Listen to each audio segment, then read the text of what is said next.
Znate li za koliko stranaka ili kandidata smijete glasati na vašem glasačkom listiću da bi on bio važeći? Pa došlo je do nekih promjena. Već ste vjerovatno čuli da je visoki predstavnik u Bosni i Hercegovini nametnuo neke izmjene izbornog zakona. Ove izmjene i dopune su zapravo tehničke prirode i cilj im je da osiguraju fer i transparentne izbore. Ipak, u izmjenama se nalazi nešto što se tiče i vašeg glasanja, ali i političara i medija.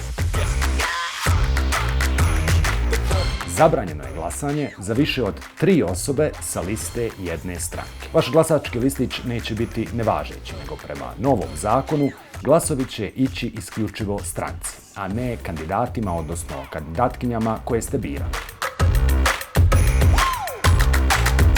Zabranjeno je kandidovanje osobama osuđenim za zločin genocida, ratne zločine ili zločine protiv čovječnosti.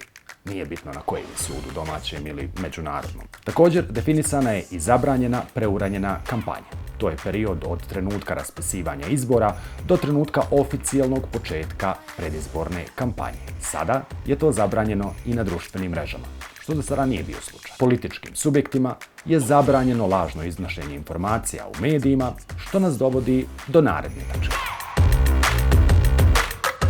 Anonimnim online medijima zabranjeno je bilo kakvo izvještavanje o izborima. Plaćena politička promocija mora biti jasno naglašena i ne smije se emitovati 15 minuta prije, u toku i 15 minuta nakon emitovanja vijesti. Svako kršenje ovih zakonskih odredbi možete prijaviti Centralnoj izbornoj komisiji. Širenje dezinformacija od strane medija možete prijaviti raskrinkavanje. A ukoliko ste čuli netačnu tvrdnju koju je iznio kandidat, možete je prijaviti istinomjerom.